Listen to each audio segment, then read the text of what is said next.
That's awesome. It is. That's hitting me here. I just appreciate his sense of appreciation. What do you got for me? Today was a hard day in the NFL. Injuries, right?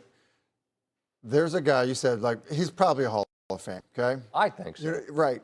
And he gets another opportunity because you only do what he's accomplished because you love it. You absolutely love it. Mm-hmm. And see the emotions of it and even the understanding of, like, yeah, like he's one of the biggest stories of the day in the NFL. But, like, quickly about the team and, like, because we're fighting for the postseason. Like, but what did he do? Yeah, and listen, they didn't ask him to do a ton, but he did a lot of things the way he always did. He played with amazing anticipation. We're looking at some third down passing. That's the money down. Well, he's just going to work a little out route to Pittman Jr. here. And it really is about the traffic that the defender has to run through. But because he plays on time, he misses inside a little bit, but it's a conversion.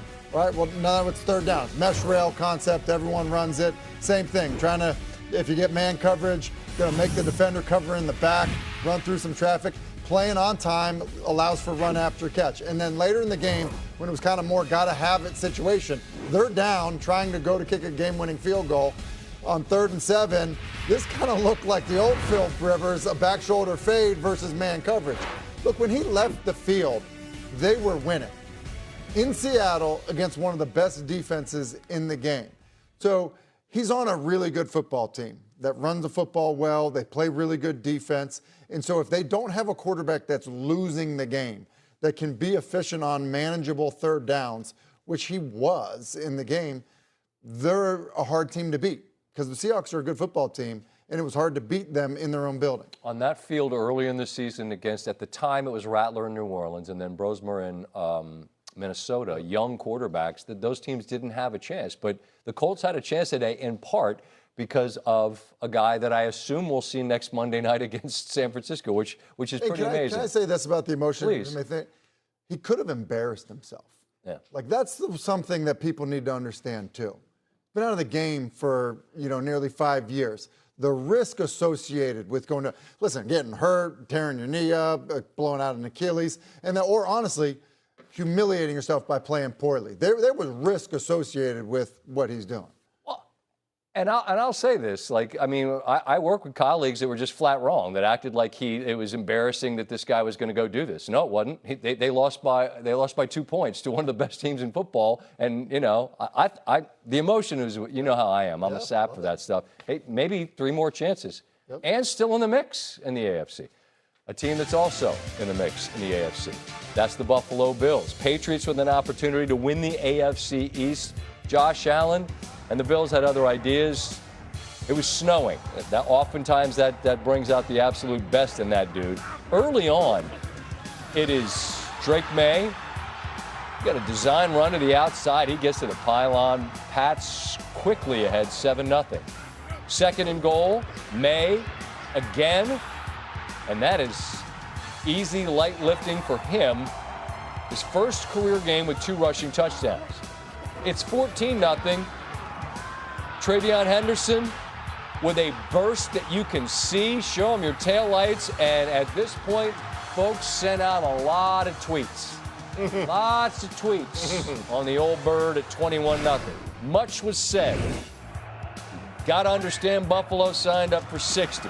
It's 24-7 into the 3rd. There's Allen. Dawson Knox. Second half touchdown, 10-point game. Ensuing Patriots drive. Maye bottled up. Matt Milano gets the sack. 3 and out. Pats punt it back. Ensuing Bills drive. James Cook reaching for it. Initially, they said he was down short, but as they look at it, they realize, he's still up, and that ball reaches the line. And momentum is wearing a Buffalo Bill helmet. Early 4th. Bills go for it on 4th and 2. Allen floating it down for Khalil Shakir. Marcus Jones wrestles the ball away. Flag down. Allen says it's on New England, and Jones is called for PI. That's close. Turned his head around. Mike Vrabel not happy. First down, Buffalo. 3rd and goal. They are not going to settle for the field goal to tie it. This is after a touchdown was called back for a hold. It's the 4th consecutive touchdown drive, and let's go, Buffalo. It's 28-24. Let the big man eat. Very next play from scrimmage. Toss right to Henderson. Nowhere to go. He knows where he's going. He's going left. Look at Maye out there. Not necessarily stride for stride, but close enough to run interference. Excellent effort from your star quarterback and tremendous burst of speed from Henderson. Maye's out there. He's definitely effective. He's a bit out of breath. You earned it. Catch your breath. But you're not going to have much time to catch your breath, because just like this, Buffalo right back at you as Allen looks for Keon Coleman. Once again, there is a flag. It's Carlton Davis for PI. The drive continues. Cook again. 22 carries, 107 yards, 1, 2, 3 touchdowns. Bills lead once again, 35-31. Under 2 to go. Pats had their timeouts, but given the momentum of Buffalo's offense, you want to give it back to them? They decided, no, we don't. Maye has his pass batted down by Joey Bosa, and Buffalo erases the 21-point deficit on the road, the team that had defeated them earlier this year in Orchard Park, and they get the victory. Josh Allen asked afterwards about being the standard bearer in the AFC East. Well, honestly, we're not in first place right now, so I can't say that we're the standard bearer. Obviously, the last 5-ish years, we've found sustained success, but never been able to, punch our ticket to the Super Bowl. And at the end of the goal, that's every team's dream. And our goal is not just to win AFC Easts. You got to get into the playoffs to give yourself a chance to win a Super Bowl. So that's what we're trying to do. Not only do the Bills tie the 3rd largest comeback in franchise history, they also become the first team in NFL history to overcome a 20-point deficit against a team that was 9 or more games over 500. Entering Sunday, teams in that situation 0-161. So, Tim, you look at this in totality. There's the comeback, yeah, but there's a much bigger picture here, isn't there? And it's that we started our show with the injury to Mahomes, and that was a team that wasn't going to be a playoff team. And now the injury to Mahomes, that's an unfortunate, significant piece of the story, but the Chiefs are not in their way. Joe Burrow, not in their way. That's another guy that's caused them duress in the postseason. We don't know if Lamar Jackson will be in their way. And yeah, look, Bo Nix and Maye and Lawrence, whose highlight we'll get to, there's some guys out there, sure, but not the people that have haunted them.